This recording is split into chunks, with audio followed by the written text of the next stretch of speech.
A pleasant good morning to everyone. Welcome once again to another edition, another episode of the Carlos Brown Show, heard exclusively right here on the Open Mic Broadcast Network and Spreaker.com. The guest menu, a short one this week. One guest for you, Charles Edmond of the Alcorn State Radio Network. I'll visit with him in hour number 2. We'll be talking some Southwestern Athletic Conference basketball and some other things that will be going on today's show. I want to start off today's show, if I can, remembering Roscoe Nance. I had the pleasure of meeting Roscoe maybe 6 or 7 years ago, at SWAC Football Media Day. I've been in radio a good while now, 15 years plus. And on 2 occasions, I've had him as a guest on a radio show. Well, the word came yesterday that Roscoe Nance had passed away. Truly a person that I can say was very down to earth, humble, and as far as a sports writer, an iconic sports writer. You remember him at the Clarion Ledger and also at USA Today. He's going to be missed. And on these occasions, I always say journey well, because this is the first step of another step, the physical part. He'll be gone, but he was a true HBCU sports advocate and HBCU advocate. So he's going to be missed, but his memory and his legacy will carry on. And I'm sure there will be others that will come behind him, that will be outstanding sports writers that cover HBCU sports. You have them now, but physically gone, but the legacy and the memory will continue on. Dr. Prince, Michael Prince, producer of today's show. I'm sure you have a few words and memories of Roscoe Nance, who journeyed from this life. And also there's some information out there where it will talk about the services for him. I'll look that up. But your thoughts on Roscoe Nance? Well, it's never a good time to hear of a quality person passing. And that was absolutely my thought pattern. And when you talk about some fond memories, we've had the pleasure of interviewing him several times, promoting the work that he's doing with the Alumni Association for the Southwestern Athletic Conference. We're still currently, and I was in mixed emotion modes, man. You can't run a spot now, or do you still run it? That was in the log, and it's wow, it's real wow. And I had a pleasure of filling in. I had the pinch hit for the last SWAC championship game that was in Houston between Alcorn and Grambling, and Eddie Robertson was the normal host of events, and I had the honor of filling in and emceed that program, the awards dinner and everything, and got a chance to meet with Roscoe and talk with him, talk with Stephon Robinson, and met legendary baseball coach, Coach Ellis from Grambling. And it was one of the apex of my career. And the last time I spoke with Roscoe was probably about 60 days ago. And I said, man, we got to get you on the show so we can get up to speed on how things will be working out. How did the first year go with it being in Atlanta? And it's one of those deals, the interview, they got away. And so that's where I am right now. But man, you talking about, we use the word legend sometimes loosely, but what a perfect word that fits him. He was a true legend. An absolute true legend. He's thoroughly going to be missed, and we pray that the work that he has done has some roots that can still survive well after his homegoing. Yeah, and as I'm listening to you talk, I just shared you can, because it's rather long and it's going to be in Alabama, Union Springs, Alabama, and Virginia. I just shared it. You can go on the Carlos Brown Facebook page, and you'll see the information there. So, journey well, rest on, Roscoe Nance, and just I use the word iconic. Sports writer, humble person, down to earth. Just my interaction with him. Amen. And I'll treasure that moment. Yes, sir. I really will. And the impact that he, I won't even say had, but that he has.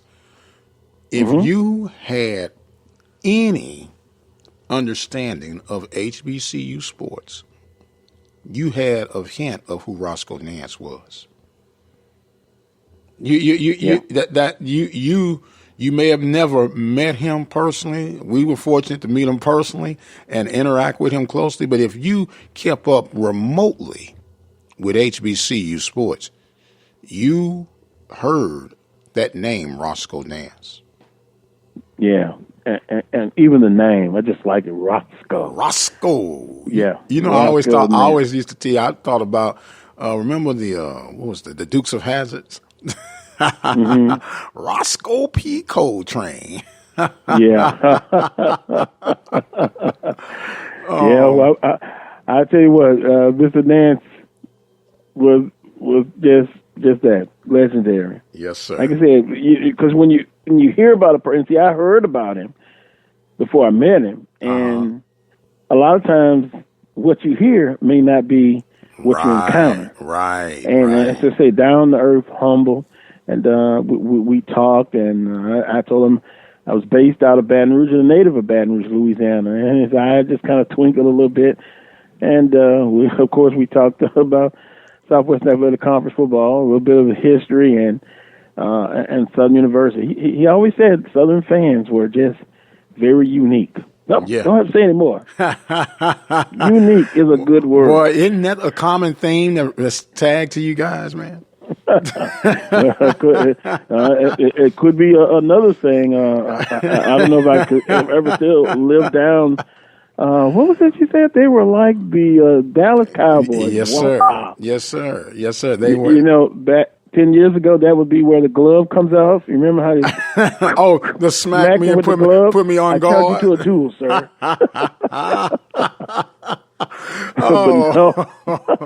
But no, you have to know who you are, who your fan base, who they are, and it's just interesting. You don't think that's a good fit? You don't think that's a good fit? Well, I mean that's what Dr. Prince said. It's his opinion, and we'll go from there. Oh man, I would use the word passionate too, and they can. It's just interesting that when you go to different events and you start discussing, where are you from? Where's your school? Like when we were at the Celebration Bowl, and you have on a nice swag jacket, and like, what school you represent? Then you point to it, the Columbia Blue and Gold. Oh my! But I think all fans have that in them, though. They're passionate. Oh yeah. They can get angry at times. They can be very pleasant. So it is what it is. Of course, we were just talking about Roscoe Nance. Also in the Southwestern Athletic Conference, and it's going to come up in our number 2 as well. It's still early on, and I think everyone would agree with that. That is no earth-shattering news. It's not in the conference, but you're seeing some interesting wins. You had a shocker this past opening weekend of conference play. And I had to go back and look at some things. Here's one. The shocker is, well, before I get to the shocker, we talked last week about Texas Southern women basketball team and where they were picked, and I think everybody was in agreement. Coach Pettaway, who will return next week, as our basketball consultant for the rest of the season, said Texas Southern is much better than what they were predicted. I believe you even were in agreement with that. Who, me? Yeah. Well, I always say you can never underestimate Texas Southern, especially in basketball. I don't, I'll say, okay. Now I agree. we're talking women for somebody just tuning in. And, Right. We'll get to the men in a second. When it comes to Texas Southern, it doesn't matter if it's men or women when it comes to basketball. You can, and this is Mike Prince, and let me clarify that. I'm on record for saying if I were the president, I wouldn't spend as much money as I was spending in football with the results we've been getting, and I'd focus on basketball. That's me. On the women's side, we'll see how the rest of the conference plays out, but off to a good start. An excellent start. And start next week, I'll just kind of throw in a little fun there and start ranking my Fab Four. Uh-oh. And it went from the Fab Five to the Fab Four. Somebody got cut, huh? Since everybody's going to participate in the tournament almost, right? You have an ample opportunity. If one less slot, more competitiveness. How you like that? Oh, I like that, man. I like your way of thinking, man. I like your way of thinking. And then on the men's side, there was a huge shocker on that Monday night. But back to the women. TSU, much better than where they were predicted to finish. Yes. The defending champions came in, and they found out, although Coach Funches of Southern University said it was more that the team was playing not to lose than to win, if that makes sense. Well, yeah, I call it playing tight. And they lost the ball game.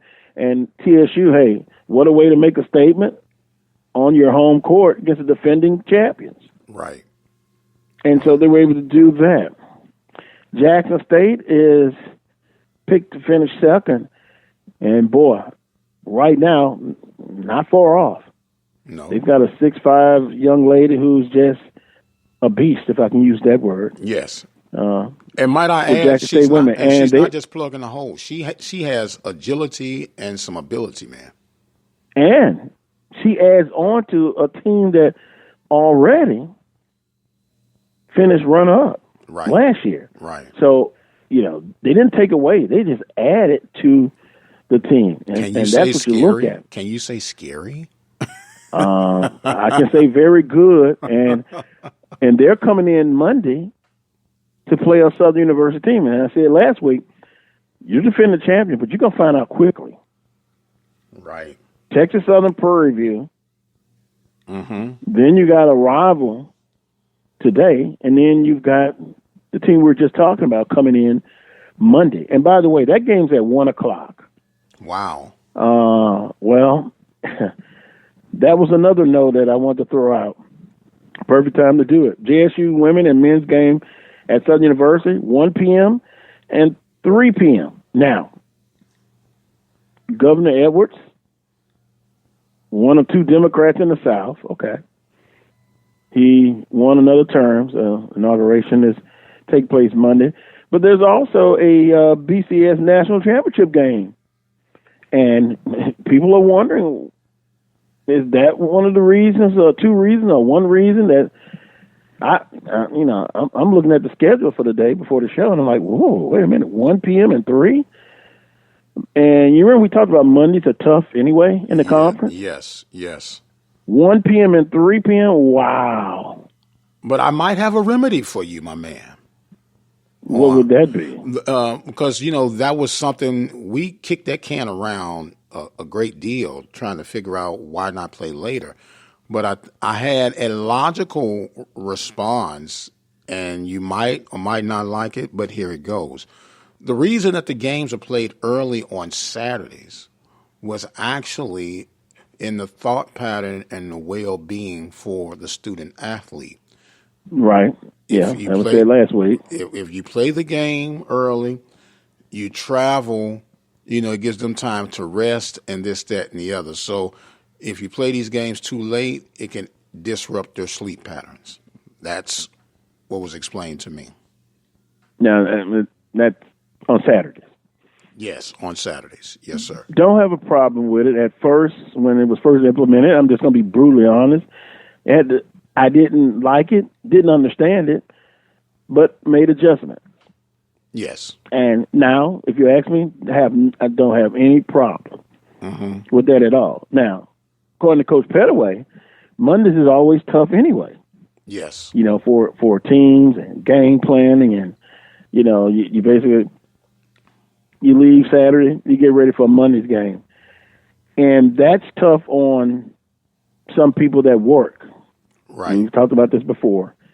If you get off at 4 o'clock or 4:30, or if you get off at 5, then you're pushing it. Right. To try to be there for 5:30. So, if this is a 1 p.m. and a 3 p.m. game, boy, you've cut an already tough Monday even further. I'll be checking the phone to see who won. Mm-hmm. It's not about me, but I can't be there. And I wonder how many other fans could be there. You have to remember there's a significance of this particular Monday, or is it the next Monday, that we recognize Martin Luther King's birthday. Mm-hmm. And now, have they moved up games in honor of that, per se? Well, I'm not going to say they moved them up for that, but I'm thinking the logical thought pattern would be, well, the people who are going to be interested in coming to our game would probably have the day off. I'm thinking of maybe a 50-50 percentage of those fan base. So why not have it at this time? Just a thought. Yeah, but this Monday, I understand next Monday. I can't help you on that one. But this Monday, it's perplexing. If it was me, and I'm speculating, if it's to accommodate the BCS National Championship game, why not say that in a release? Because, for example, I got a release from Alabama State. Email, carlosbrownshow@gmail.com. Because of the inclement weather that's approaching, they're moving the game with Valley to 6 p.m. women and 8 p.m. for the safety, and I'm paraphrasing, the safety of supporters and alumni. Okay. So my thing is, just say it. If it's because of the governor's ball inauguration, say it in a release. If it's to accommodate the people who want to watch the BCS National Championship game between LSU and Clemson later Monday night, just say that. Don't leave it up to speculation. But what if that wasn't even on their thought pattern? It was like, man, I forgot all about that. Because sometimes you can get caught up in just doing what you're trying to do or need to do, and then it becomes an afterthought. Oh, I forgot about that. You know? I mean, it could be. I don't know. Whatever the reason, state it. Just like Alabama State did. Just, I'll check my email. Maybe I missed it. Maybe they did send it out. You don't get emails. You get hand deliveries, man. No. I'll get emails. Special delivery for Carlos Brown. Well, thank you, my good man. We got a message already, but I'm just putting it out there just to see what is the thinking on that. But make a note of that. JSU game with Southern, women and men, 1 p.m. and 3 p.m. Monday. Boy, that's going to be a huge matchup, both on the women's and men's side. Also, Prairie View A&M, from what I've been told from some semi-insiders, this is going to be a year where, I'm talking about on the women's side, that it's going to be a little tough. Mm-hmm. Okay, one guy said it's going to be really tough. Mm-hmm. But 0-2 with today playing the arch rival could Prairie View women be 0-3 after 3 games. That's a good possibility. There's a high possibility that could be the case. after today. But this is a young team. There's a lot of freshmen on this team, and anyone who ever, and I know that you are aware of this, being that Sandy Pugh came from the Columbia Blue and Gold.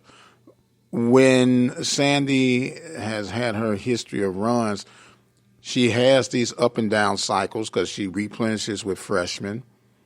They learn the system, learn the way of the SWAC, and it's a rough patch for a year or two. Then by year 3, they're moving it in. She's just really starting to put her fingerprint on this team, and she's going to have some growing pains. That's why I don't panic about what Sandy Pugh is doing and how she's operating. But it's going to be a challenge in this first half of the season.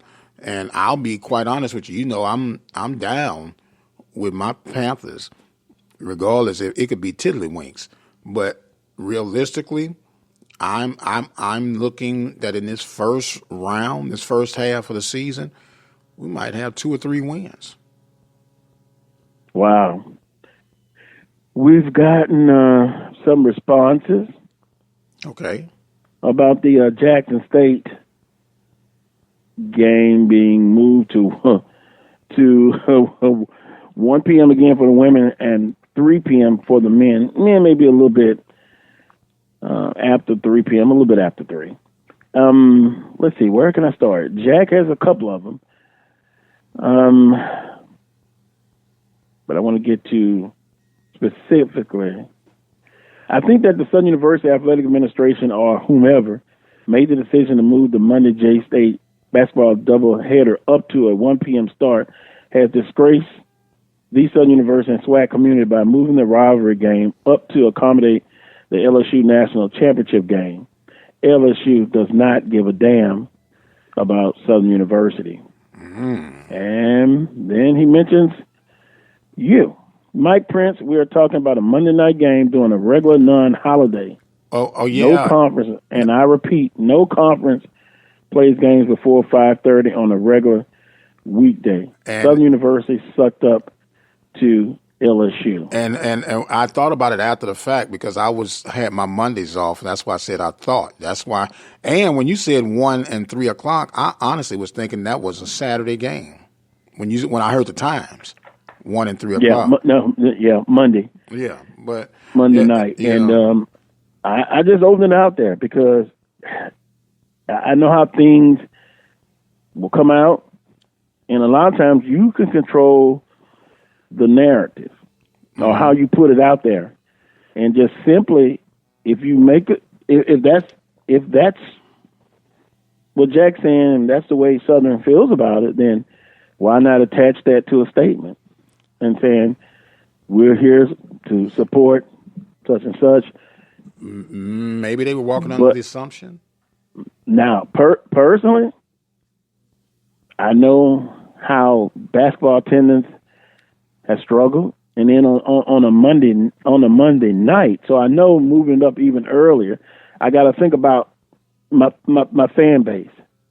Right. How little, how much, how many attends a game or not. I personally, if I'm the AD, I put the AD hat on. I'm going to leave it at its regular time. That was going to be my next question, Carlos. I can only speak from the numbers I saw at Prairie View. The numbers we are struggle for basketball. Is it going to make a difference what time they play that game as far as attendance coming? I mean, I'm not saying it to be facetious. I'm just saying if it's at 1 o'clock. Let's say if you average 1,100 or 1,000. Okay. On a Monday night, you're not gonna get 1,000 at 1 and 3. But is 1,000 on a Monday night even a strong number? No. So why even cut it in half? And I'm just trying to. And 500, I'm just gonna be brutally honest. 1 to 3, people are working. Who's going to be able to come? People that are retired? Mm-hmm. Who else? Somebody just happens to be off on Monday. Maybe a student or two. No, they won't even be back yet. Wow. I don't know about that one. Maybe I'm scratching my head on that one. Yeah, that's a head scratcher, and maybe they have a local high school special going on that day. I don't know. Do they have is there a special planned day around that rival game or an event for Jackson State? Right. I know it's a rival game, but do you know? Yeah, sometimes it's not like Grambling. Right, but do they sometimes have special events lined up with local school districts or something? Is something like that going on? Where it might be a field trip day? Well, they have that on Saturdays, I know. Like they'll have high school day, they'll have church groups, bringing members in. They've done a lot of that. It's just a head scratcher about Monday, and if those are the theories that are out there, again, to me, you say why you're moving it up. Why not release a statement? Edwin says it is a statement that we don't care about our teams having a home court advantage, or that we care more about supporting LSU's success than we do Southern's. Sad. And then he says students are checking into their rooms that day, so even they won't be at the game. This is pathetic. Well, you know, my answer is let your voices be heard to the people that can make it change. Well, I put that out there just so that you can govern yourselves accordingly. 1 p.m., 3 p.m., don't show up there at 5:30 and after, because no one's going to be there. Well, unless you're part of the cleanup crew. Yeah, that's a head scratch on that one. And by the way, I reached out to Coach Banks last week to get him back on the show in a couple of weeks. So this weekend will be week 2. So maybe we'll try to nail him down. And also reached out to Dr. McClellan, and they'll both be coming up shortly. So I was talking about Jackson State women and Texas Southern much better. Southern will really, women, to me,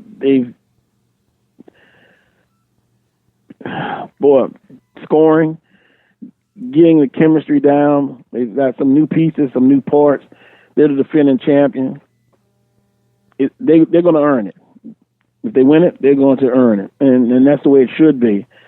Big game against Jackson State Monday at 1 p.m. On the men's side, it appears that there are a couple of teams. One will be visiting the F.G. Clark Activity Center today. No, not at 3 p.m., but immediately after the women's game, that's Grambling State.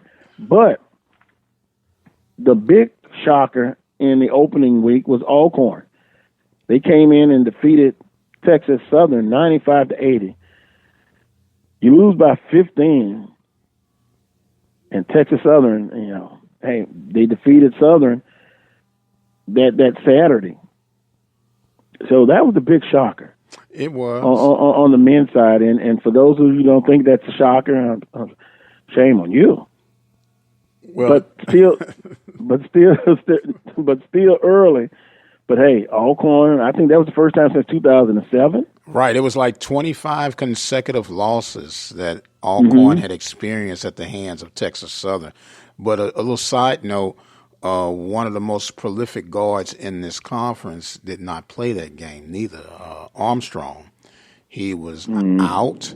Apparently, he had a boot on a mysterious injury or something that happened, and got him in some hot water with the coach. So, and I'm going to be quite honest with you. I said, well, let him have the boot on today, and he can get healed miraculously after about 9, 10 o'clock tonight. Interesting. Mm-hmm. Wow. There are going to be some ups and downs in this season. There are going to be some winning streaks, some losing streaks. At the end of the day, you got to win the tournament championship, but the regular season does mean a lot. So, with that being said, and I guess you still have to feel this way, just my opinion, you've got Prairie View, Grambling State, and Texas Southern on the men's side. That stand out to me right off the bat. Now, whether they keep it that way, you'll find out. Southern's men basketball team, a lot of moving parts, 14 new players. I stated on social media, and I stated, I think last week, I think they're a year away. My simple goal for them is just me, is a top 4 finish.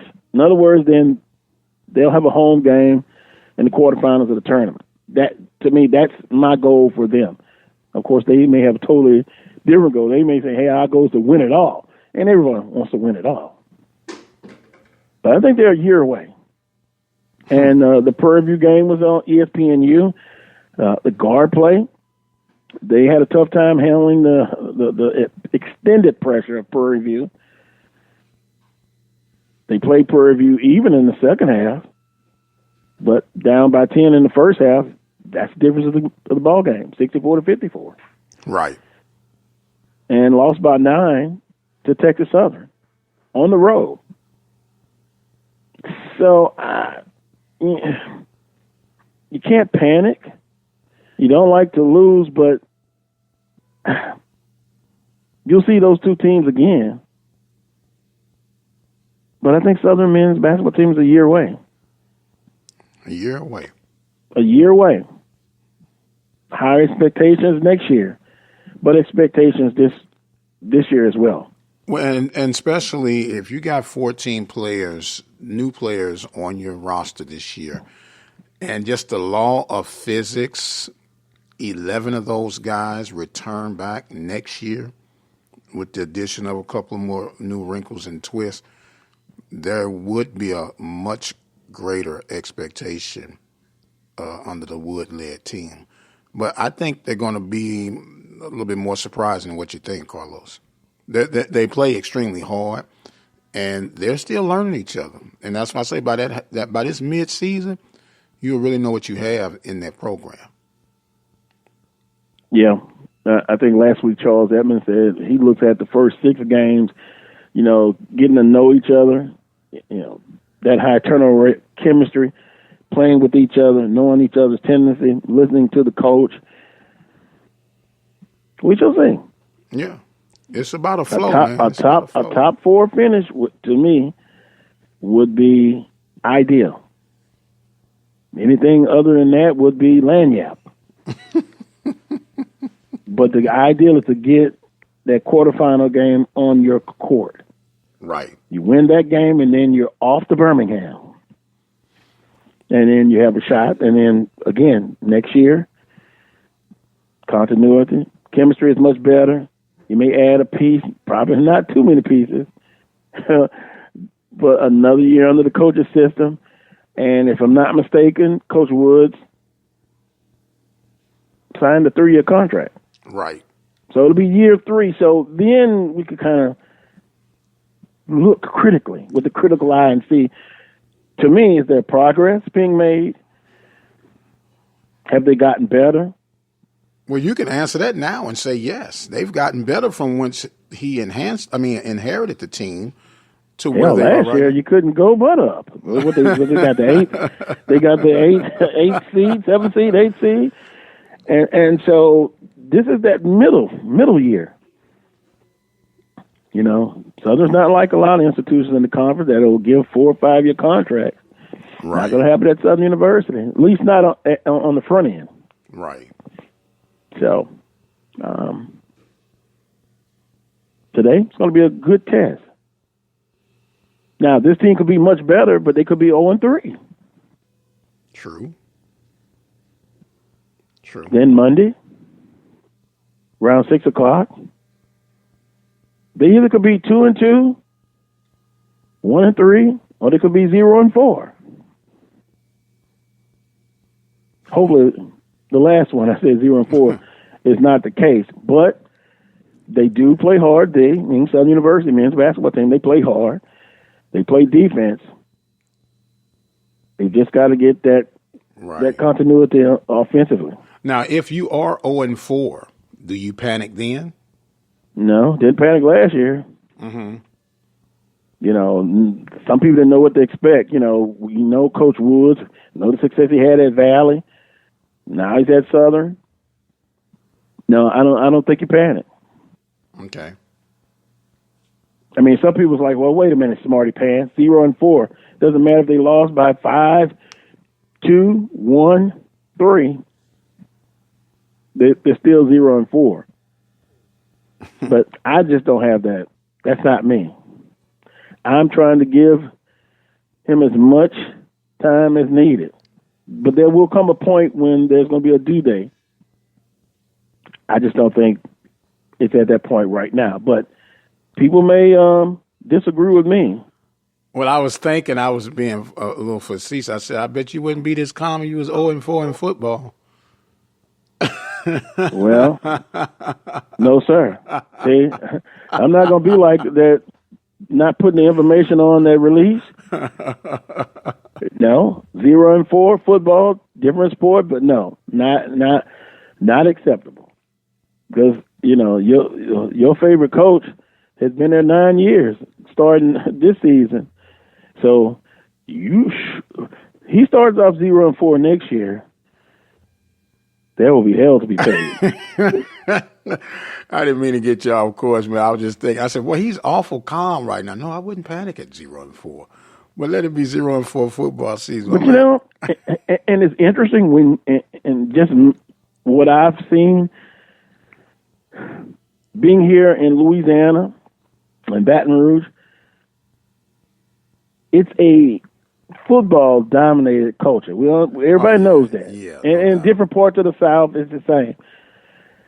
But I've seen in this area that fans are not as lenient toward basketball.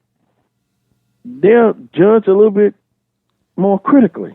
Why do you think that's the case? Now that I can't answer. I don't know. I've been trying to think about that for years. But that's the case in my opinion on basketball, and throughout this conference they've had some tremendous players, and Southern's had some tremendous teams. You know, I remember the Frankie J. Sanders and Southern going up against Purvis Short, Jack State, Machine Gun Kelly at Texas Southern. I mean, Grambling basketball. I mean, they, of course, in a different time, different decade, the Avery Johnsons, man, you can talk to any longtime swag follower. Avery Johnson, them, that mini dome, is another name we call for the FG Clark Activity Center, would be packed. And it was exciting. Ben Job, exciting brand of basketball. You know, if I can get 100 shots in the game, goodness, I'm going to win 94 feet. And that was within the same culture. But at that time, there was a big period of in the wilderness, as one writer said, from A.W. Mumford up until Pete Richardson. But then basketball was winning. Right. It wasn't uncommon. It wasn't uncommon for this wilderness period that you speak of, where you knew that Southern was going to bring it on the football, the basketball and baseball. You knew they was going to pretty much control their own destiny, and they were going to be a competitive, scrappy group on the gridiron. That was just a given, and I don't know what created the gap, if that's what we'll call this wilderness period, but it's obvious there, and it's been a hard road to recover. Yeah, and then you had Coach Pete Richardson, and I can remember just like yesterday, wow, he's a new coach, and didn't we just beat his school by 40-something points in Shreveport? And he's the new coach? Come on, you're kidding me. And that first game just set the tone in the Louisiana Superdome, as it was called then, against Northwestern State, a team outside the conference, and Southern practically ran them off the field. And it was just, that bar was set right then. So there's some history to all of this. And they're like most fan bases. They're starving. They're starving for a championship in football. And just to get a little sniffle of it, they're in a mode now that seek and destroy almost. And you still are having conversations about football. But it's basketball season now, and back to basketball in this conference. So on the men's side, I've identified 3 strong teams: Grambling State, Prairie View, and Texas Southern. Prairie View, defensively, they get after people. I mean, Coach Fetterway talked about 40 minutes of hell. Yes, sir. Prairie View's right close to it. If it's not 40 minutes, it's 35. I was thinking more 39. and they, I mean, they looked apart. Grambling State coming in today at the FG Clark Activity Center, overall 8-7, some quality wins outside of the conference. Get a first look at Grambling State, and then this is a rivalry game, so you can throw records out, but they will love nothing better to come into Baton Rouge and get the victory. On the women's side, I've already talked to some people. They think it's going to go down to perhaps the last playing date. As maybe usual. Not. Usual. Yeah, but maybe not just for the one, the 1 seed, but positioning, because you still have 3-4 teams that can get it done. If you don't get first or second, they just think it's going to go down to, as you stated, it's going to go down to the wire on the women's side. And who do you see your top 4 being right now on the women's side? Well, I know. Don't go looking at the stats where they are right now. I'm just pulling everything up. Boy, I tell you, I would almost rank Texas Southern 1 right now. Right. But you said the 4, top 4, yeah, in no particular order. No particular order, just that top 4 that would host that first round. Texas Southern, Jackson State, Southern, and who's the 4th one? Alcorn State went into Prairie View and got it done. Then got just taken to the woodshed against Texas Southern. My goodness, Alabama State got taken to the woodshed against Jackson State. Alcorn State and Grambling State right behind. And again, this is just based off of the first opening games in the conference. Right. But now, hey, I want to hear from you. The Carlos Brown Show at gmail.com or on Facebook Messenger or the Carlos Brown Show on Facebook. What are your thoughts on all of this? I've given you my thoughts, but I want to hear from you. Got a couple coming in right now. Edwin, appreciate the feedback. Basketball attendance is low compared to the 90s back throughout the South at all levels. Though attendance is good at high school in the Dallas-Fort Worth, it isn't nowhere close to what it was 10 plus years ago. I was watching my high school via cousin's Facebook Live last night, and it was nowhere close to as packed as my 70, 80 school days. Looking at all of the traditional SWAC school attendance, they are miserable compared to the 90s back. You're kind of hearing that. I was reading the article, even football, college attendance, the bowl game, everything is coming down. Coming down. I've heard people discuss about, well, when I was at Southern or when I was at this institution, the students came out. But we didn't have social media. We didn't have all those different things. We actually came to the game and had to talk to people and discuss. Now you can just do it on your phone. Hear, hear. So am I hearing it's a different group of people now? Students? It is a different group of people. It is an extremely different group of people. I went, and I'm not going to go there. No, not right now. We're having a good conversation, but We want to keep it clean. yeah, we're going to keep it clean. But some of this stuff is self-inflicting. Okay, and this is just Mike again. I don't want to, get off into something, but we have created this disinterest by the way we have handled or the lack of handling the people within our immediate vicinities of our said institutions. We go all around the mulberry bush trying to please other people instead of the very ones whose shoulders you're standing on. And when those people become forgotten, you lose a piece of who you were that made you what you've become.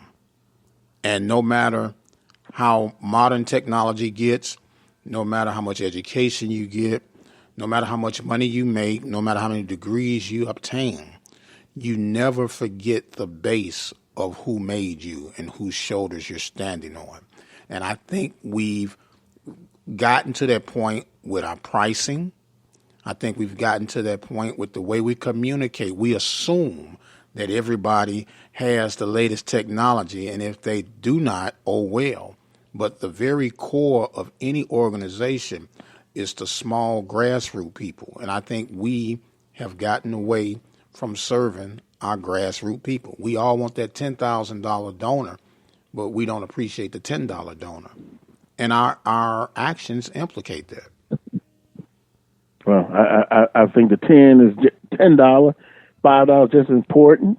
It is. And you need all of them.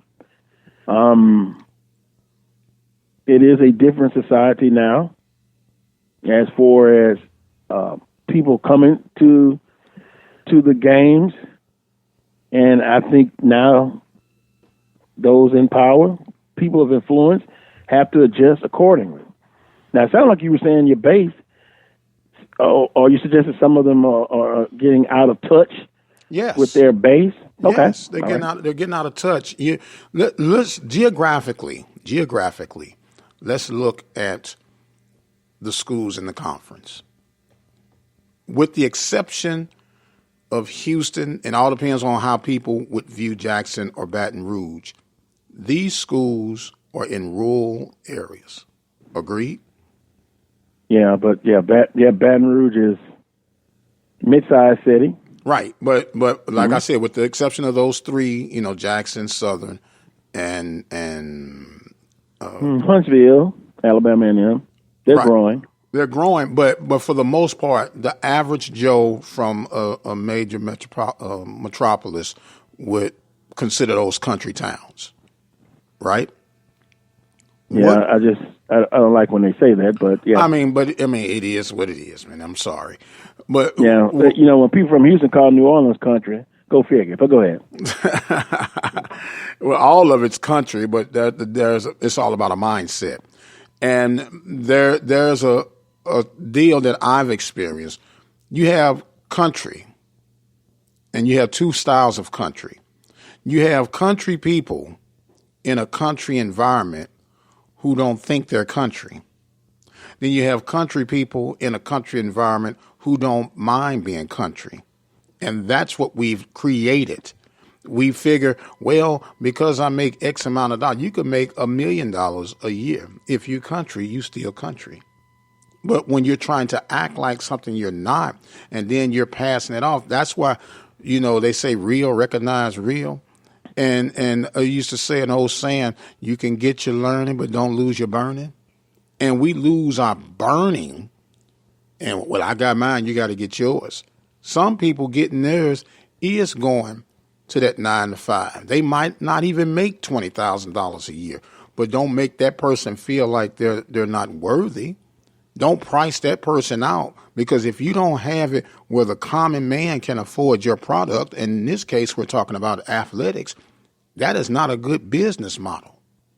That is not a good business model.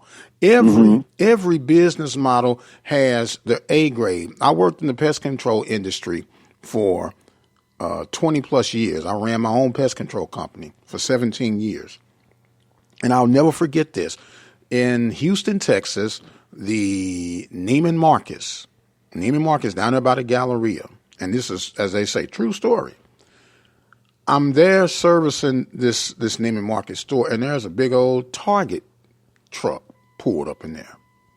And I'm going like, well, what are they doing here? Target was delivering a bunch of shirts. And what Neiman Marcus was doing, they was taking the Target brand out, or the Target label out of the shirt, and stitching in the Neiman Marcus brand. And I'm like, what are y'all doing? And they said, a rich folk got to feel important. And when I say all that, when it all boils down, man, we're trying to deal with people. And if I'm paying $300 to get into the game and I'm in my suite, or I paid $10 the game and I'm out in the elements, guess what? We're at the game. And when you price yourself where the common man can't afford you, that creates your backlash of attendance in whatever level you're operating in. Word to the wise. And I would think, I'll use Southern University as an example. Second, I know at one point it was second highest ticket in the state, behind you know who. And you say the second highest ticket? Yeah. Mm-hmm. But I also believe if a couple, well, let me back up. I know they had a ticket increase years ago, to help pay for the debt on the renovation they did to the stadium. Okay. And a former employee, I was doing a radio show, and I questioned, did they do a market study to see how much they could afford to raise? Because you know they had to raise right ticket prices, but how much? Excuse me, I'm getting all choked up. Knowing your fan base and what cost you could pass on to them. And he said, you know what? I tried to tell them they really didn't do it. Know your fan base. Know your supporters.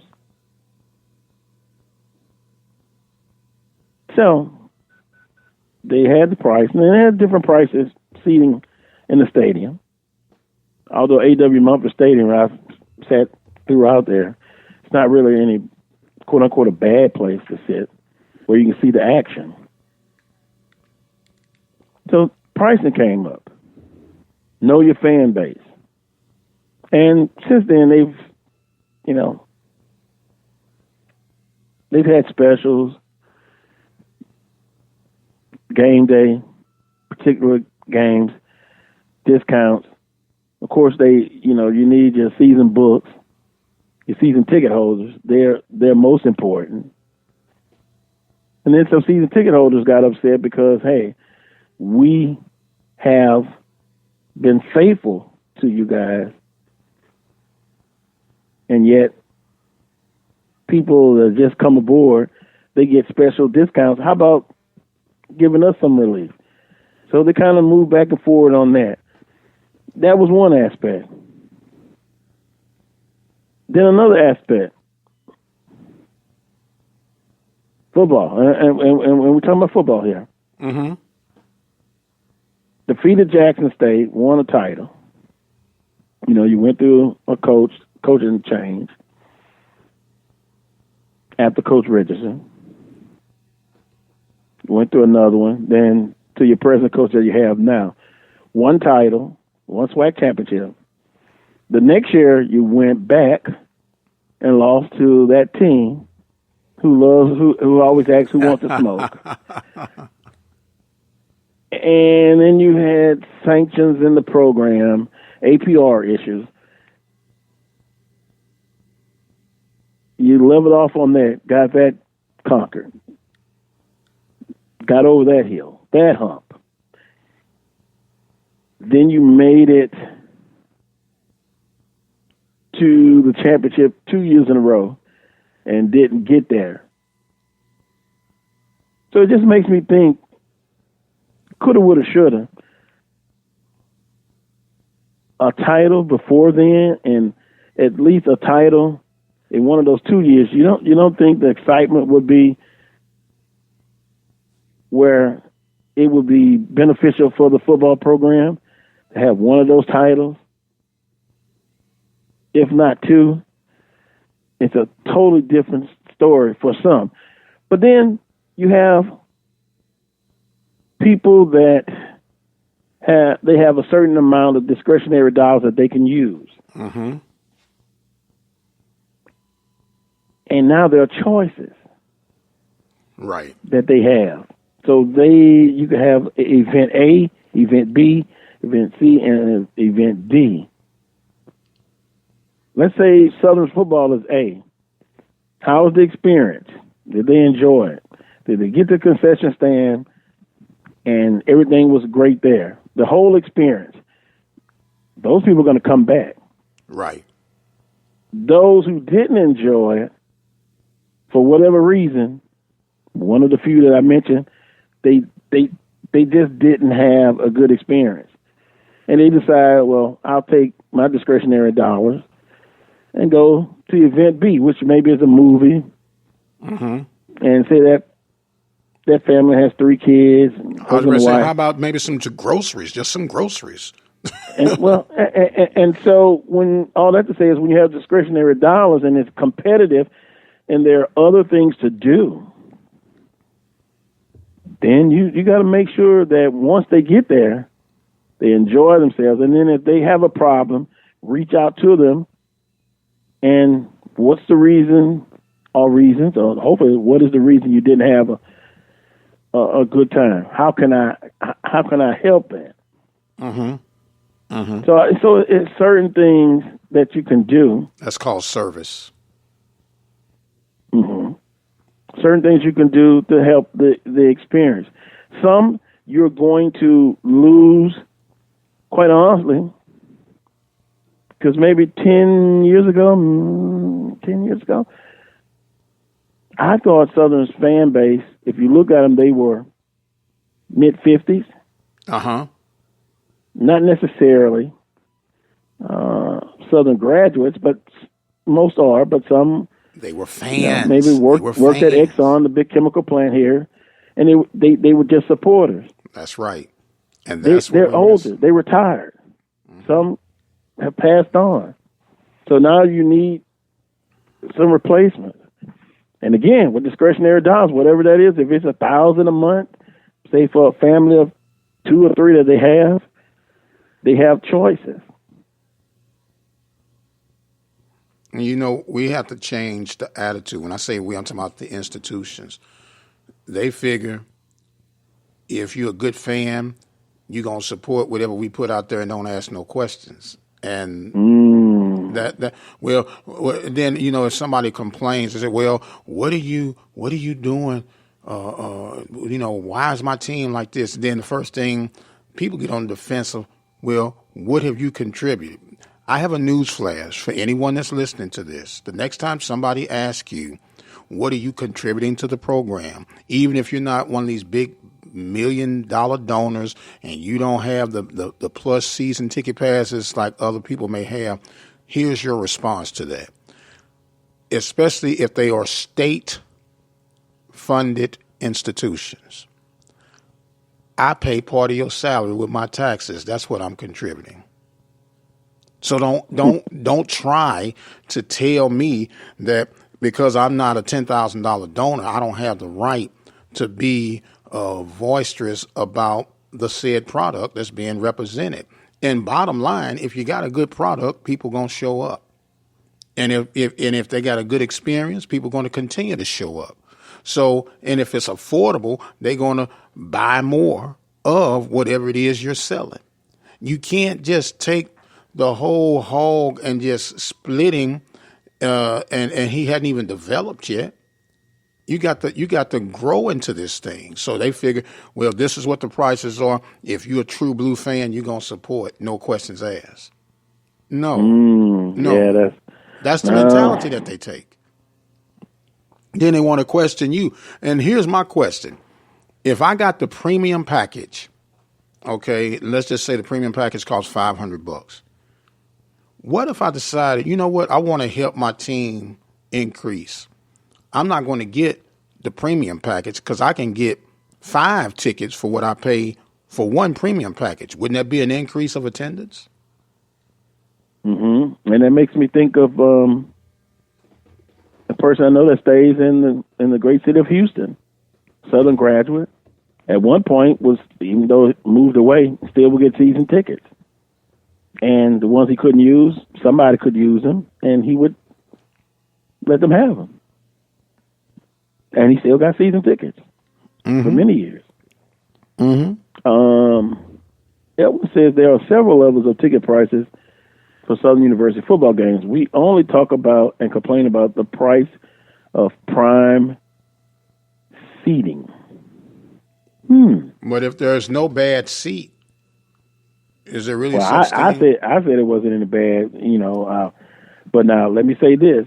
At one point, I used to sit in the stadium. I wasn't in the press box.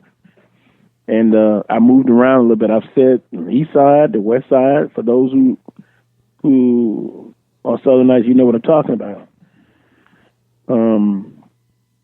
So to me, now, when they added the end zone complex, that seating in the end zone, now I did sit there one time for a scrimmage, but you're not paying top dollar for those seats. Right. Of course.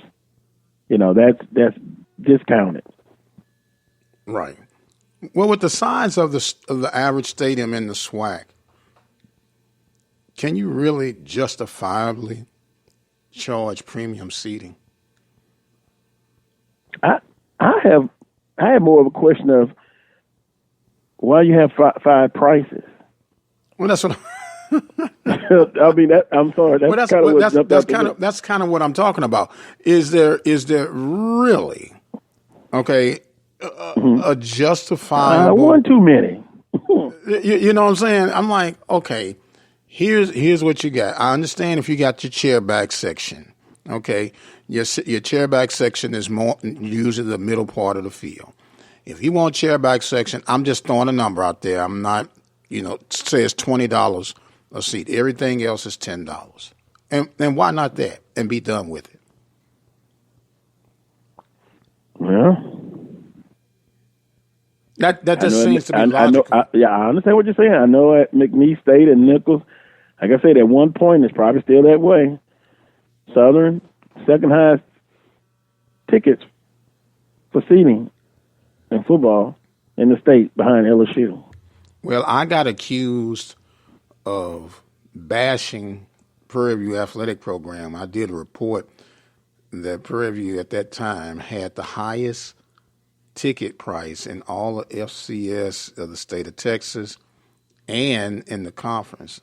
And I was accused of bashing the program because I brought that fact out. That was a fact. That wasn't bashing. I was just stating part of, getting more people out. Let's revisit what we're charging to get in. Then, and they say, well, we got to pay for the facility. I understand all that, but that's what you passed it through the student government association to get done. And let's be honest, no state institution is going to build an institution on the campus if there hadn't already been a financial gateway made. And you're speaking of a state like Louisiana that's a little bit different. Well, it's a little bit different, but what I'm saying, for the most part, when a new facility is built, you think they just built that on hope and wing and a prayer? No, sir. Okay. Well, on that note, still getting information, getting comments coming in. We'll get back to it, but as far as and see, we ended up on football again as far as with attendance and ticket sales. But I mean, basketball situation similar. It suffers as a result of this. Yeah, because when you look at it, I think last week we talked about it. Now, right now, it's the second line of showers. Some deep ones, apparently, they've passed through. So that may be it, unless I'll check the radar and see if it's clear. But this game here, this normally, the last few years, this has been the most attended conference game, Southern and Grambling. Your brother Charles Edmond is trying to get into you. Oh, okay, tell Charles, hold on. We'll be right there. Come on. He's so excited because Alcorn State defeated Texas Southern by 15. I can understand that. Now let me finish my point. But the Southern and Grambling basketball game, that's going to be the most attended game in conference. Right. And after that, like I said, those Monday nights, and Coach Pettaway explained it last week. Mondays is Mondays. They're not going to change it. For the conference, that's those two, Saturday and Monday, those are the best two. That's what you got, brother. Day. That's the story, and they're sticking to it. Yep. And so Mondays are tough for some people. So that means get out Saturday. And that's why you need a fan base, because every fan schedule is not going to be the same. But when you focus on that fan base, some are going to be accommodated. Some are going to have to miss this round. And if you're only going to the well on that true blue faithful, and we know we got our true blue faithfuls no matter what school you're located at, but you got to increase that fan base. How do I reach that common man's interest? And it bottom line starts with the cost of the event. It starts with, and then let me add just a little something. And when? Well, I was just going to say, and what you're producing on that said event. Mm-hmm. Well, I had a guy tell me, he said, "Guess what? I'm gonna shock you, Carlos. Man, these games are boring. I'd rather see 95-90 and we could lose, but the game's exciting." I'm like, right. Really? I say, well, just call me stupid. I want to win. I want to win too, but we have to remember it's still his point was it's entertainment. That's what he was saying. It wasn't entertaining. It wasn't fun. And then he went on to say about when Avery and all those guys play. Oh yeah, well we know. Well, those times have changed. They're not that way. Can they get back to that? I don't know. But you're going to have a loyal following. You're going to have a base. And they're going to stick with you. Absolutely. What you want to do is grow. Absolutely. Get those people that are not the base that will come consistently. But Monday at 1-3, my goodness. I may have to sneak off from work and just take a picture and see there's 300 people in there. You know what? And when we've been discussing this, we both have some spiritual backgrounds, and maybe this might make a little sense to you. Maybe we ought to start treating this athletic thing like the church. And what do I mean by that? You're going to always have your faithful members. Sister Feelgood is going to always be in that third row on the left side. Every Sunday, as long as Sister Feelgood is with us, she's going to be there. You know she's going to be there. You know what her contribution is going to be spiritually, emotionally, financially. You know that. And you got Deacon Do Right. You know he's going to be there. But in order for anything to grow, you have to have an effective mission evangelism outreach team. And we don't use that terminology, but it's an effective thought pattern to start thinking in. Now, I'm not talking about y'all need Jesus, come watch the game, but what I'm talking about, some of the subtle, creative recruiting. See, everybody is responsible for marketing at the church because sheep begot sheep. Sheep, we got Wow. sheep. And I'm trying to gather all that in, and does it make sense? And well, I'll tell you what. No idea, no opinion should be dismissed quickly. I'm gonna have to ponder on that one. And I tell you what, and we'll get ready to take a break. Edwin says, "Would we pack the house if we won like and played like Butler?" Butler's a small institution. But Butler doesn't have a football. Brand? They don't have a football program. They don't play football. And they are ranked right now, and they've been consistently ranked. I would have to say yes. Albeit you're in a football-dominated culture, I think you if you're playing and you won like Butler, you would have more fans. You would. Now, does Butler play an up and down type of fast breaking type of basketball from what I've seen over the years? No, but they get it done. And I would. Okay, we got Charles with us. But hold on, we will. We're gonna have to take. We're gonna have to take. We're gonna take a timeout. Yeah, we'll take a timeout. We'll come back. Charles Edmond of the Alcorn State Radio Network will join us, and I'll try to read some more interaction from you guys. Some good stuff. Some good stuff, making you think about some things. The way that you traditionally have done things, you can't do it that way anymore. You have to look for new, creative, and innovative ideas. That's the time we're living in now. Can you increase basketball attendance? Can you increase football attendance? Is there a correlation between winning championships and attendance? Or do you just make it or if it's an event, they're going to come no matter if you win championships or not?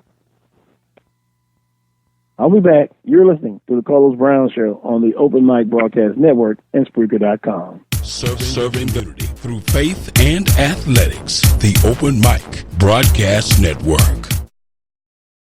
Are you one of the many Americans that deal with the effects of diabetes? Diva Skin Conditioner could be the remedy that you need. Diva Skin Conditioner is a formulation that was designed with you in mind. Diva Skin Conditioner comes with a money-back guarantee. That's how confident they are in their product. For more information, visit divafeet.com. That's D-I-V-A-H, feet.com. Or you can speak with a representative by dialing 903-270-0026. Have sports, we'll travel. The Open Mic Broadcast Network serving student athletes from Little League, high school, and collegiate coverage right here on the Open Mic Broadcast Network. From coast to coast, from dusk till dawn. You can catch all student athletic action right here at the Open Mic Broadcast Network, the station designed with you in mind. Serving the community through faith and athletics, the Open Mic Broadcast Network, the voice of student athletics.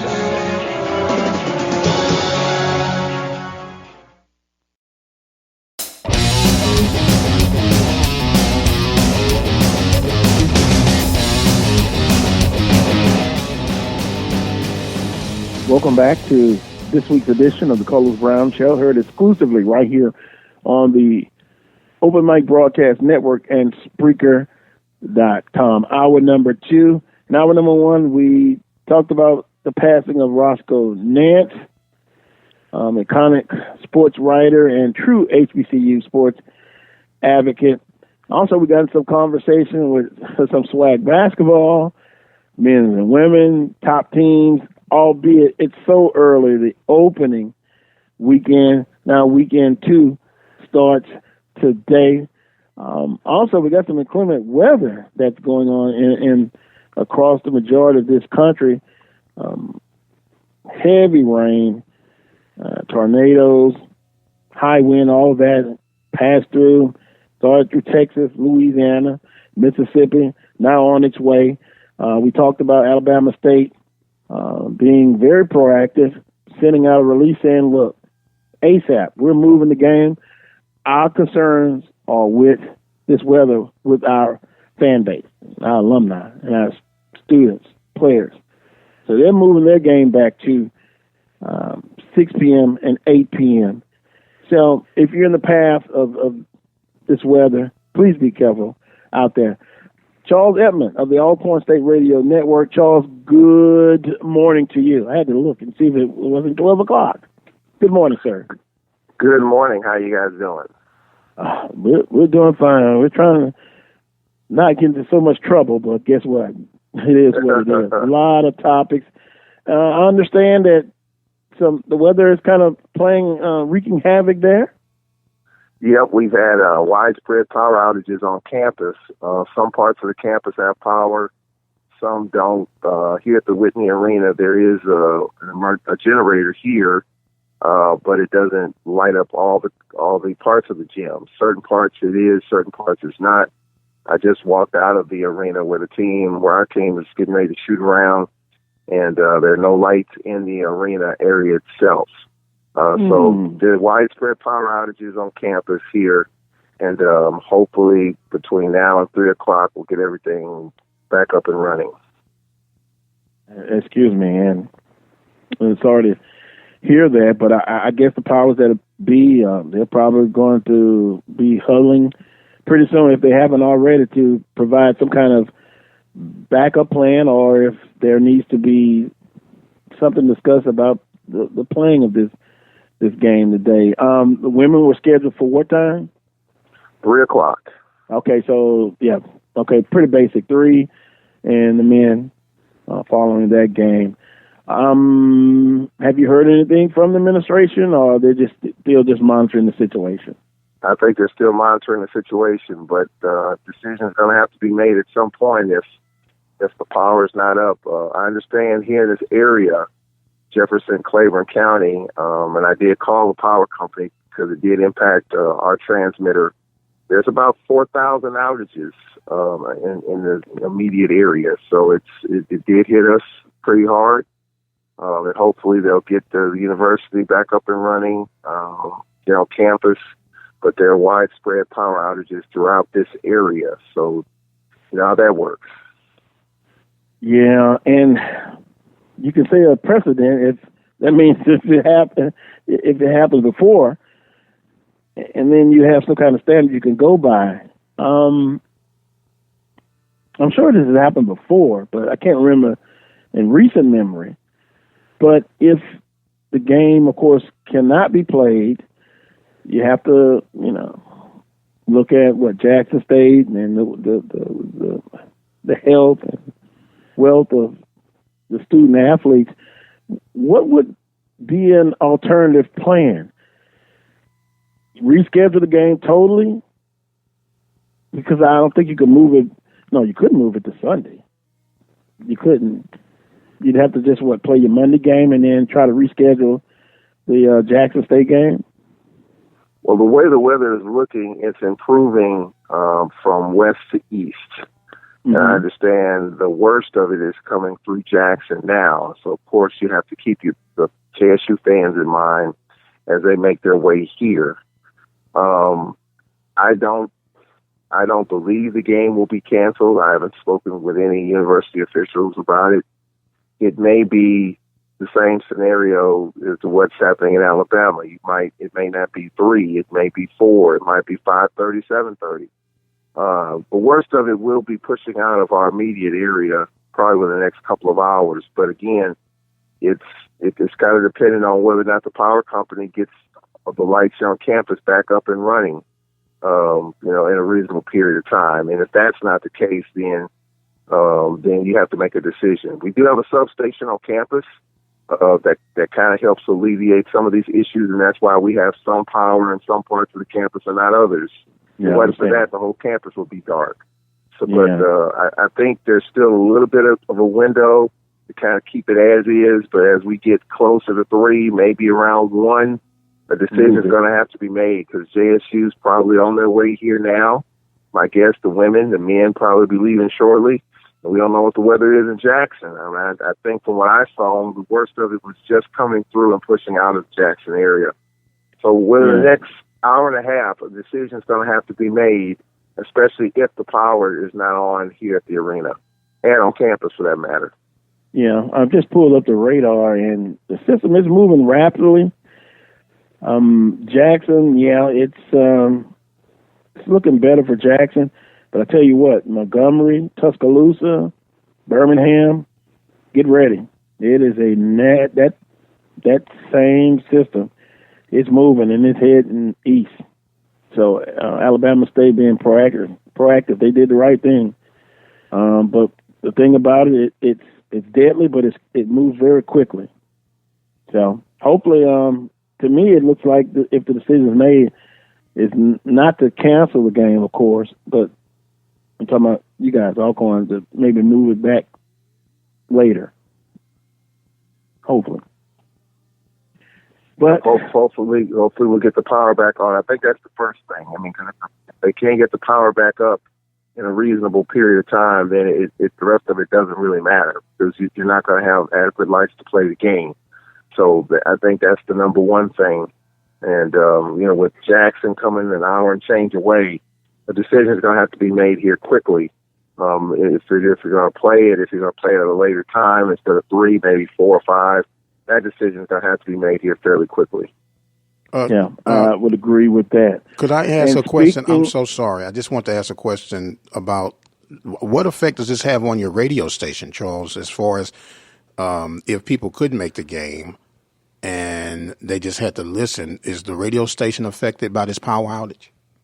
Yeah, it is. But we do have a way where people can listen online via Facebook and Twitter. I can pull that up as kind of our backup application that we have, and we've had this happen before with baseball, in which we had a power outage on campus, and I was in Alabama, and I was able to broadcast the game.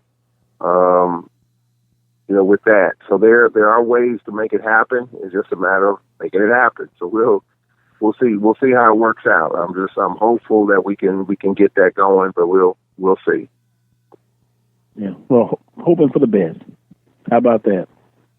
Hoping for the best and everything works out.